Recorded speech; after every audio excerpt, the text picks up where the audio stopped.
Cada año que pasa la necesidad de vivienda no decrece, sino que se incrementa porque tenemos una demanda embalsada, ¿no?, que sigue aumentando de manera notable. Y claro, pensando en soluciones, evidentemente la construcción industrializada, ¿no?, es una de las soluciones que están sobre la mesa ahora mismo y que evidentemente tenemos aquí, bueno, en la que todos, yo creo que todos los agentes coinciden, ¿no?, en que se necesita construir mucha más vivienda y esta puede ser una de las opciones, ¿no? ¿Pensáis que puede ser la construcción industrializada pues realmente esa solución que nos hace falta para salir del problema en el que nos hemos metido, en el que estamos viviendo? Yo creo que podemos comenzar por ti, Juan Carlos, si te parece. Vale. Abre fuego, venga. Bueno, yo creo que no hay otra alternativa. Yo creo que evidentemente la construcción convencional para poder hacer vivienda que se denomina normalmente asequible va a ser inviable. Realmente, en este momento, yo ayer estaba en un foro diferente, totalmente distinto, sindicalista, hablando también de este asunto de la industrialización, y entonces te vas sacando datos y compruebas cómo la inflación en los últimos 6 años ha subido un porcentaje y los costes de construcción, costes de hacer edificios, no estoy hablando de precio de venta ni de ninguna otra historia, sino de coste, estaban subiendo un 40% más que lo que era el IPC. Esto es lo que, como les decía a ellos, eso es lo que está haciendo que evidentemente cada día sea más difícil el que la gente pueda adquirir, aparte que estén temas de suelo y demás, al cual yo no me voy a meter, pero hay otros temas añadidos, temas de impuestos, que duda cabe que hay una carga impositiva muy importante, pero solamente el coste de construcción es un 40% más caro que lo que sube el IPC. La gente normalmente en su entorno laboral recibe ingresos según el IPC que existe, con lo cual la coste de ejecución inevitablemente está subiendo de manera imparable. Esto es lo que se da en los últimos 6 años. No quiero pensar que se va a dar en los próximos 6 años, porque en los próximos 6 años la construcción tradicional va a tener muchas más dificultades todavía de poderse llevar a cabo, lo que se está hablando constantemente, falta de mano de obra, falta de todo tipo de cuestiones, y que duda cabe que el sector tiene que dar un salto importante y cualitativo. Yo quizás, aunque debería esperar un rato a decir estas cosas, pero yo soy de la idea de que para industrializar tendremos que industrializar el sector. No consiste en trabajar con componentes industrializados, sino cómo industrializamos la estructura del sector, o una parte de la estructura, todo no habrá, pero una parte de la estructura habrá que industrializarla. ¿Qué barreras tenemos entonces para que esto no se acabe convirtiendo ya en una realidad de una manera rápida, ¿no? Porque estamos viendo que no se acompasa. O sea, ¿qué cuellos de botella estáis observando? Nos falta más capacidad productiva todavía por instalar, más fábricas, nos falta que se entienda el modelo, un poco lo que decía Víctor, ¿no?, que también pues esas dudas a lo mejor que se pueden generar en el cliente en este caso, ¿no?, sobre si las calidades son iguales, similares, están en el mismo nivel, puede haber una cierta reticencia en un primer momento por desconocimiento, no sé, ¿dónde estáis viendo las barreras? Bueno, yo creo que se ha dicho ya casi todo, quizás un poco empezando, como decía Rafael, de ese mantra que se ha volcado sobre la industrialización, como que los edificios van a ser soviéticos, cuando los edificios van a tener más diseño que nunca, pues van a tener más diseño. Todos los edificios serán de consumo casi nulo, porque evidentemente al estar industrializados no habrá que preguntarse, sino que todos serán de consumo casi nulo. Eliminaremos todos esos conceptos de nuestras cabezas. ¿Cuál es la razón para que el sector, para que no se extienda la industrialización? Hay bastantes barreras. La primera es conceptual del propio sector, en la cual todavía los diferentes fabricantes no tienen definidos o diseñados aquellos componentes con los que un arquitecto tenga que darle forma a un edificio. No es con lo que el arquitecto ha diseñado cómo se hace una fábrica las piezas, porque algo que necesitamos si queremos hacer vivienda competitiva, y algunos la vamos a hacer, ni nos lo preguntamos, es el hecho de que nosotros tenemos que conseguir estandarización. Nosotros no tenemos que estar pendientes de ver cómo ahora aquí hago una pieza así, en otro edificio hago una pieza así, en otro hago así, en otro hago así, sino cómo tú, teniendo un conjunto, un catálogo de piezas, eres capaz de construir edificios que al final sean atractivos, llamativos, porque qué duda que vivimos en una sociedad, estamos en el siglo XXI, se nos olvida, pero estamos en el siglo XXI, ya estamos en el 2026, ya estamos comiéndonos un buen parte del siglo XXI. La gente no quiere una vivienda cualquiera, la gente quiere una vivienda de un nivel muy bueno, y el diseño va a ir incorporado en ese concepto de la industrialización, pero evidentemente habrá que eliminar barreras. Sí que es cierto que al menos algunos en el sector ya hemos pasado por peajes porque estamos andando un camino nuevo y hay que aceptar que hay que equivocarse. y hay que aceptarlo. Y a veces te equivocas. Luego, otro tema también muy importante, el urbanismo que está diseñado en todos los desarrollos de las diferentes ciudades está pensado en hacer casas con ladrillos. La industrialización hará mejores casas, pero evidentemente exigirá qué producto tengo, cómo lo ubico dentro de esa zona. Debería de darse, o algún día cuando se vea que esto se colapsa y no se consigue hacer suficientemente vivienda, habrá que apostar por una cierta flexibilización de ese urbanismo que existe, en cuanto a que si aquí me quedo medio metro, no tenga que... Es que el urbanismo marcaba que tienes que venir a esta línea, pero si me estoy quedando medio metro corto, si no pasa nada, si además es una manzana única que estoy construyendo yo, ¿por qué tenemos que ponernos tan radicales? O no, es que me gustaría, yo creo que este balcón sería mejor que lo llevaras aquí. Ese tipo de cuestiones, todo esto tiene que llegar a los diferentes técnicos de las administraciones, de todas ellas, que todavía no son suficientemente conscientes de la situación extrema que se está produciendo y que, repito, que en estos próximos años vamos a acelerar, porque la situación se va a acelerar en cuanto a dificultades.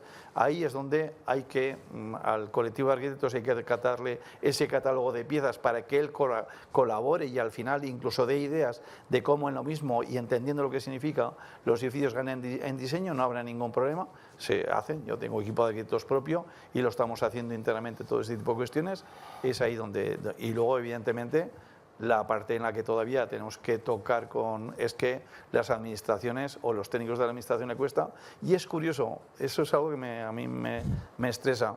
O sea, la construcción industrializada tiene 100 veces más de calidad que la construcción convencional, y a la construcción convencional tú le dices a un técnico de quien sea, lo mismo de MEDA, de la administración, de la OCT o de quien sea, no, esta casa va con ladrillos, y ya está, todo hecho, el expediente limpio.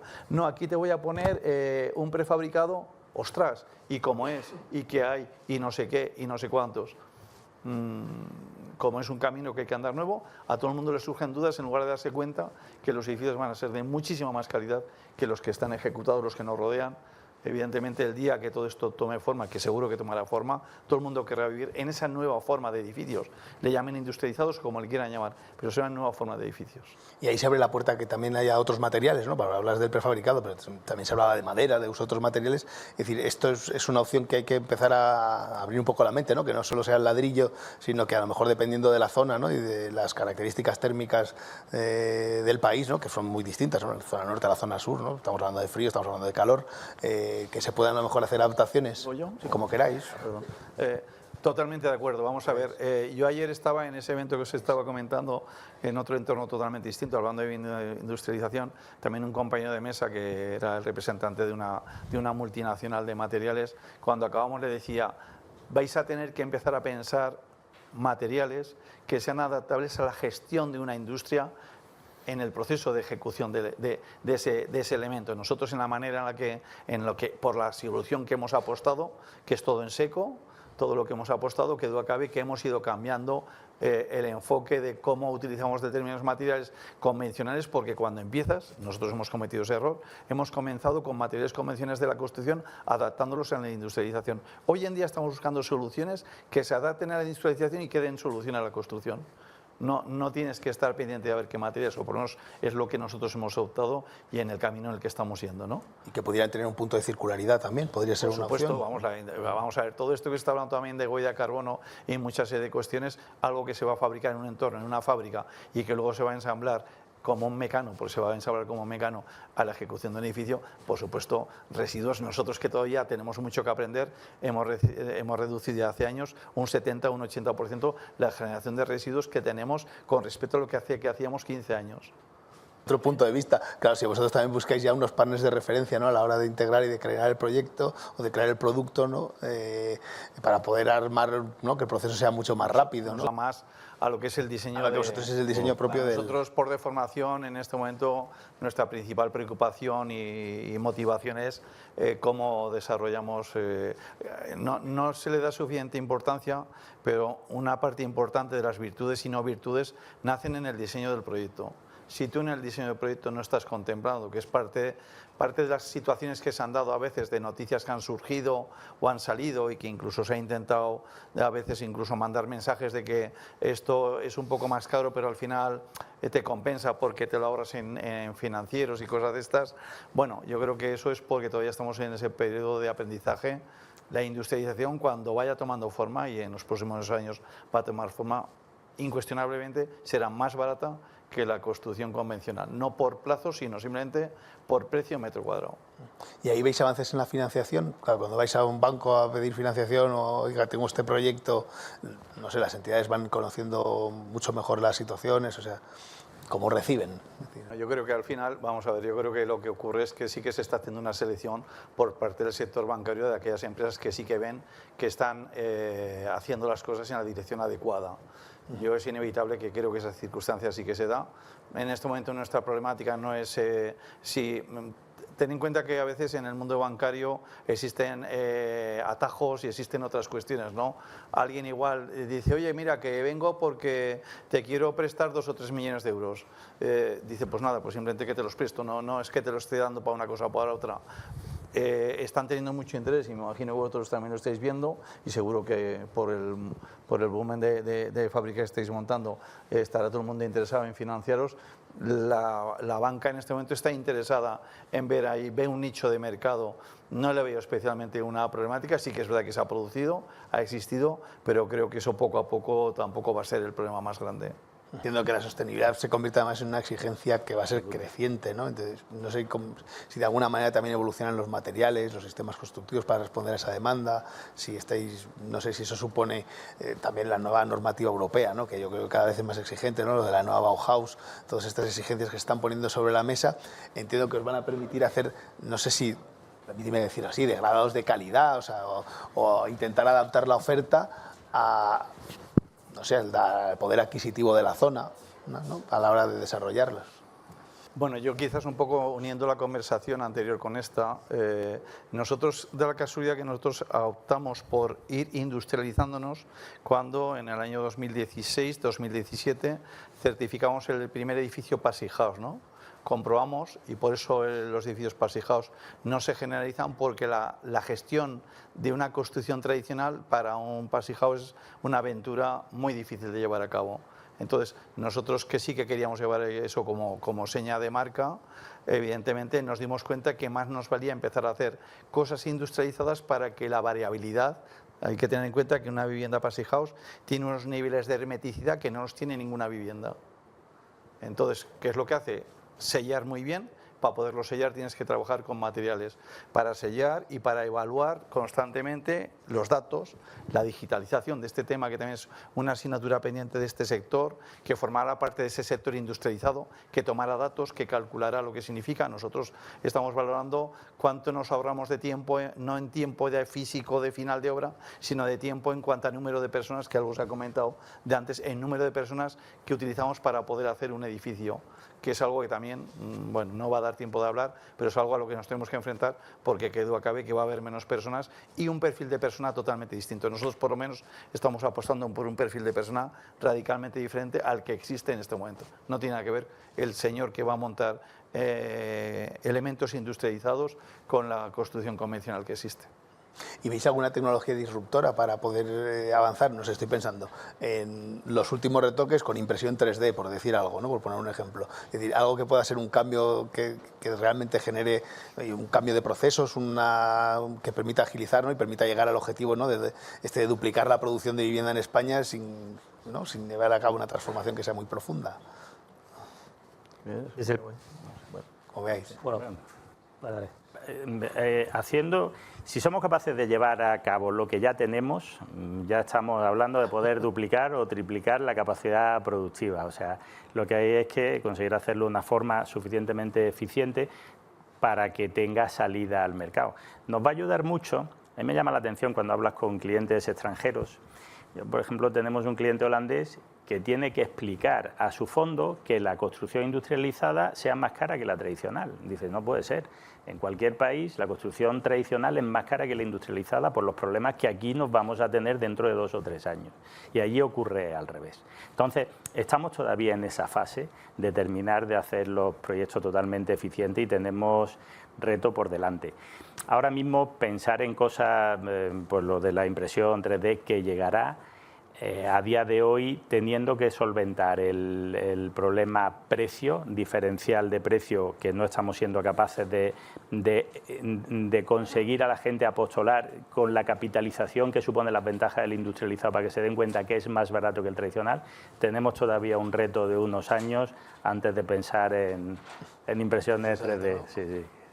Yo quizá un cambio de tecnología más enmarcado dentro de la parte eléctrica. Pensad que cuando introducimos mucha renovable, lo que estamos haciendo es producir en continua, corriente continua. Las casas las tenemos en alterna. Muchos de los electrodomésticos y sobre todo vehículo eléctrico que incorporaremos en casa consumen corriente continua. Entonces, al final estás produciendo en continua, cambiando a alterna para volver a consumir en continua. Vislumbramos arquitecturas híbridas, donde tú puedas jugar con la parte de corriente alterna, pero que también tengas la corriente continua para vehículo eléctrico, etcétera, etcétera. Bueno, yo simplemente por acabar, creo que el gran reto que tiene no es cómo imprimimos, sino cómo estandarizamos. Es el primer salto que tenemos que dar. La estandarización va a hacer que esos conjuntos, esos elementos sean más competitivos y más baratos que los convencionales. Y eso dentro de 3 años, por supuesto, igual que se da en Europa, aquí también somos Europa, y en cuestión de 3 años va a ser más barato hacer un edificio industrializado que un edificio convencional. Esto, si queremos hacer vivienda que llegue a la gente, más nos vale que esto vayamos. Bueno, algunos como nos gusta y nos va a la marcha, lo vamos a hacer porque evidentemente nos motiva mucho comprobar que eso va a ser un gran salto cualitativo en calidad, en precio y en una nueva generación de personas que van a estar trabajando en ese mundo. Bueno, pues esperemos que lo consigáis porque además va a ser muy bueno, ¿no? Nos va a permitir acceder a vivienda mucho más asequible, va a permitir que la oferta, ¿no?, se incremente, resolver ese problema del que hablábamos al principio, ¿no?, de la necesidad creciente de incorporar parque de vivienda, porque la creación de familias pues aumentaba a un ritmo muy superior, ¿no?, a la cantidad de construcción de residencial que estábamos viendo. Y nada, simplemente me queda daros las gracias por vuestra participación hoy en este foro de inmobiliario que tenemos, y ya le pasamos la palabra al director, a Amador, para que den paso al cierre. Al alcalde de nuestra ciudad, de Madrid, José Luis Martínez Almeida, que va a dar unas palabras para clausurar. Como saben, pues Madrid no solo es la ciudad más dinámica de España, sino que es una de las ciudades donde se puede decir que se construye vivienda, cosa que es un titular difícil de poner en otras partes, desgraciadamente. Cuando quiera.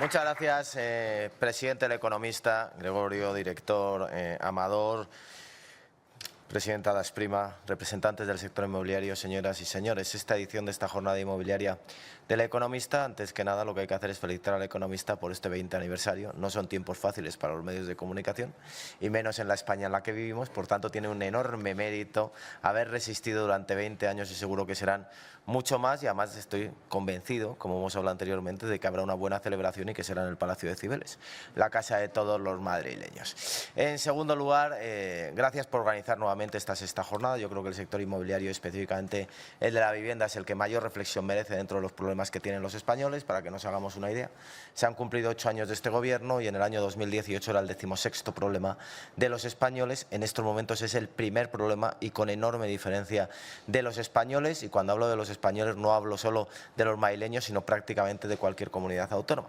Esto nos debería invitar a una reflexión acerca de que este no es un problema localizado y puntual en una determinada ciudad. Siempre digo lo mismo, seguro que Barcelona tiene datos para demostrar que tiene mejores políticas de vivienda y Madrid tiene datos para demostrar que tenemos mejores políticas de vivienda, pero esto no deja de ser un error porque esto no ayuda a resolver el principal problema de los españoles, que no es la comparación de los datos, sino la generación real y efectiva de vivienda. Porque es cierto que a lo largo de los últimos 8 años, aparte de otras cuestiones, podemos decir que este gobierno ha tenido una incesante actividad legislativa sobre el mercado de la vivienda, y a cada norma ha ido aumentando la preocupación de los españoles según el CIS, porque las diferentes normas, y especialmente dos, todas aquellas que hacen referencia a reales decretos legislativos que pudieron tener un sentido durante la pandemia, pero que carecen de todo sentido ahora y que han alentado lo que se conoce como la incubación, y especialmente la ley de vivienda, una normativa que desde el punto de vista competencial no sé hasta qué punto encajan las competencias que atribuye la Constitución al Gobierno de España, pero que en todo caso, en lo que hace referencia a las medidas limitativas y restrictivas, lo que ha supuesto sin duda es un derrumbe del mercado del arrendamiento que está íntimamente ligado a la vivienda y por tanto un derrumbe de las posibilidades de las personas para poder acceder a una vivienda ya no en propiedad, sino en arrendamiento. Y por eso en Madrid tenemos un enfoque completamente diferente y un enfoque que no hay que hacer un discurso triunfalista ni de autocomplacencia, porque estamos hablando del primer problema, insisto, los millennials, y una cuestión esencial sin la cual uno no puede desarrollar su propia vida, como es poder disponer de una vivienda. Pero sí que hemos trabajado duro para tener una solución y podemos afirmar que tenemos una solución. Hemos trabajado duro a lo largo de los últimos años, fundamentalmente en dos cuestiones que son muy relevantes. En primer lugar, desde el punto de vista de la introspección de la Administración en una doble perspectiva, tanto en lo que hace referencia al marco normativo y, por tanto, en nuestra capacidad de hacer un marco normativo más ágil, más flexible, simplificado, y tenemos pruebas a lo largo de los últimos años y en colaboración, por cierto, con la Comunidad de Madrid, y en segundo lugar, también desde el punto de vista de la capacidad que tenemos de remover los obstáculos burocráticos en nuestros procedimientos internos y, por tanto, permitir que se pueda agilizar. Cada día que pasa es un impuesto a la vivienda. Cada día que pasa en la tramitación administrativa que excede de los plazos que normalmente debiéramos tener dentro de la Administración y en este caso dentro del Ayuntamiento es un impuesto a la vivienda. No tiene la categoría legal de impuesto, pero sin duda es un impuesto que repercute en el precio final de la vivienda y que por tanto repercute en la capacidad de acceso de las personas a la vivienda. Por eso para nosotros era fundamental tener esa capacidad de simplificar nuestro marco normativo y al mismo tiempo simplificar nuestros procedimientos. De tal forma que estamos trabajando en ese plan estratégico municipal que nos va a dar una capacidad de flexibilidad y de agilización de nuestra toma de decisiones muy superior a la que tenemos de acuerdo al Plan General del 97. Al mismo tiempo hemos adoptado normas como es las normas urbanísticas que aprobamos al principio de esta legislatura o por otra parte también la adoptar, que no adaptar la normativa que va aprobando sucesivamente la Comunidad de Madrid para tratar de generar cada vez mejores políticas de vivienda y en segundo lugar reducir nuestros trámites. Hemos reducido muy considerablemente en un 60% el tiempo ordinario de tramitación de las licencias y vamos a seguir trabajando en este esfuerzo. Me decía la presidenta Asprima, que está incluso mejor informada que yo, que ayer ya licitamos lo que es toda la tramitación digital o la digitalización en la concesión de las licencias. Todo ello además de los esfuerzos que hicimos, como por ejemplo con la licencia básica o licencia también de primera ocupación para poder anticipar los plazos. Y en segundo lugar, nosotros hemos actuado básicamente sobre la oferta de vivienda, porque es el verdadero problema que tenemos en España en estos momentos, la carencia de oferta adecuada a la demanda que se ha generado. No se puede ignorar que en España hay más de 3 millones de personas de las que podía haber hace 10 años y por tanto que esos 3 millones de personas no tienen o no se ha sabido adaptar el mercado a la demanda que hay en estos momentos. Madrid solo ha crecido en 250.000 personas, en tan solo 250.000 personas a lo largo de los últimos 3 años y no hemos construido vivienda para esas 250.000 personas y a esto hay que sumarle que se ha derrumbado el mercado de arrendamiento. Ampliar la oferta que supone desbloquear los diferentes desarrollos que tenemos en la ciudad de Madrid. Hemos desbloqueado 56 kilómetros cuadrados de suelo para la promoción y construcción de vivienda a lo largo de los últimos años. Los desarrollos del sureste ya están prácticamente en ejecución, tanto los que ya están entregando vivienda como Berrocales, como los que iban más atrasados en los proyectos de urbanización. Estamos abordando cuestiones como la Operación Campamento con el Gobierno de España, estamos abordando Madrid Nuevo Norte. En definitiva, estamos haciendo un esfuerzo extraordinario para poder generar vivienda. Y no solo generar vivienda en lo que son los nuevos desarrollos, sino en la ciudad consolidada. Y por eso también adoptamos medidas como fue la transformación de edificios terciarios o edificios dotacionales en edificios residenciales. Y tenemos que seguir avanzando en la misma línea porque cualquier vivienda que pongamos a disposición de las personas será un problema menos para esas personas. Y por eso también vamos a seguir trabajando en generar nuevas medidas que nos permita que podamos seguir haciendo crecer esa cifra que nos indica que en Madrid se está empezando a construir de verdad vivienda y que va a empezar a haber de verdad vivienda asequible y vivienda a disposición. Hemos concedido a lo largo de estos 6 primeros meses del año un 41% más de licencias residenciales que a lo largo del año 2025. Construimos 1 de cada 5 viviendas públicas. El Ayuntamiento de Madrid, 1 de cada 5 viviendas públicas que se construyen en España. Y al mismo tiempo construimos vivienda pública en el año 2024 más que la comunidad, la Generalitat de Cataluña, el Principado de Asturias o la Comunidad Foral de Navarra juntas. Da una idea del extraordinario esfuerzo que hemos hecho presupuestario que va a alcanzar los 1.500 millones de euros en políticas de vivienda una vez que finalicemos esta legislatura, que nos permite alcanzar por primera vez un parque de 10.000 viviendas públicas dentro de nuestro parque público, que son fundamentalmente vivienda social, pero que nos permite también enfocar la vivienda asequible, que es el verdadero problema y el verdadero reto al que nos enfrentamos en esta ciudad. Pero hay una cuestión que a mí también me gusta particularmente de venir aquí, que es tener relación directa con el sector inmobiliario y tener relación directa con los promotores, ni señalarles, ni hostigarles, ni pretender que son los culpables de lo que ha pasado en España con la vivienda a lo largo de los últimos años. Pero sí que hay una serie de cuestiones en las que, una vez que nos hemos centrado en la administración, en la simplificación de la normativa, en la reducción de los plazos, también desde las instituciones se entiende que tenemos que focalizar de alguna manera nuestros esfuerzos en los promotores, porque obviamente los promotores son los que tienen la capacidad de poder empezar a construir. Pero hay problemas que son muy difíciles que puedan solventar: financiación, falta de mano de obra o falta de mano de obra de trabajo e hiperregulación básicamente en el Código Técnico de Edificación, que encarece considerablemente los costes de la vivienda y de la construcción de la vivienda. Y por eso nosotros desde el Ayuntamiento tendemos la mano, y aquí está la presidenta Asprima, como he dicho anteriormente, a todo el sector para ver cómo desde los gobiernos tenemos la capacidad no solo de haber solucionado en buena medida todos los temas administrativos o de haber generado que en Madrid nunca haya sido tan fácil como en este momento poder empezar a construir vivienda, con entender que los promotores tenéis y tienen una serie de problemas sobre los cuales también desde los gobiernos tenemos que ser capaces de proveer soluciones. He dado esas tres cuestiones, pero son básicas. Si no hay financiación no se puede construir vivienda, si no hay mano de obra no se puede construir vivienda, si hay hiperregulación se encarece muy considerablemente y se dificulta el proceso de construcción de la vivienda. Es decir, tenemos que tener una aproximación a todo el tema de la vivienda que no solo se haga desde la Administración y para la Administración, sino que también se haga con los promotores y, por tanto, que también tengamos la capacidad de poder afrontar. Porque esta es una cuestión que nos concierne a todos y que debemos resolver entre todos. No es esta una cuestión en la que la Administración pueda ir por un lado y el sector privado pueda ir por otro lado, sino que tenemos que ir juntos de la mano. Entre otras circunstancias, porque es el principal problema que afecta a la cohesión social de una ciudad como Madrid y en general a la sociedad española, y desde el punto de vista político nos puede llevar a consecuencias indeseables en relación con los populismos que desgraciadamente se han hecho dueños en buena medida de la vida pública y de la política, y no solo en España sino en todo el ámbito global. Y por eso este va a ser el caldo de cultivo posiblemente para que esos populismos vuelvan a tener la fuerza y la pujanza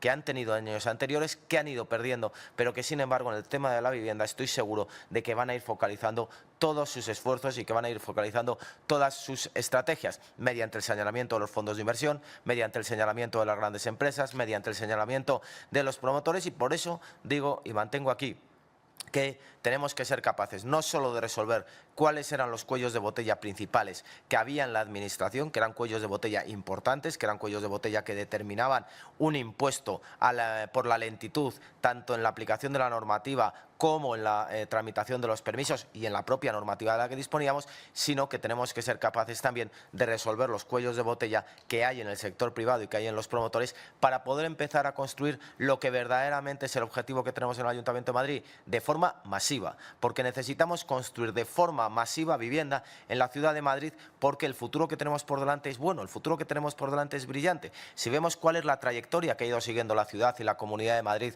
a lo largo de los últimos años, convendremos que desde el punto de vista económico, de repercusión social, institucional, nunca habíamos tenido la importancia que tenemos, la trascendencia. Somos una ciudad global, somos una ciudad con influencia en el ámbito global y, por tanto, tenemos que ser capaces también desde la ciudad de Madrid de proveer de manera masiva vivienda asequible. La vivienda social, insisto, está en la empresa municipal de la vivienda asequible forma parte de todo el conjunto de actuaciones del Ayuntamiento y es el verdadero reto que tenemos por delante, porque es el que va a marcar la diferencia entre una ciudad que tiene una vocación de crecimiento, que tiene una vocación de atracción y retención del talento, y una ciudad que es incapaz de poder prolongar un momento tan brillante y tan bueno como el que estamos viviendo. Y la piedra angular sobre la que se construye ese momento que estamos teniendo en estos momentos es que la gente quiera y pueda vivir en la ciudad de Madrid. Por eso no nos vale únicamente desde los gobiernos con haber actuado en nuestro ámbito interno, sino que en ese trabajo codo con codo, hombro con hombro que tenemos que hacer, tenemos que saber identificar también los cuellos de botella que se están produciendo en el ámbito privado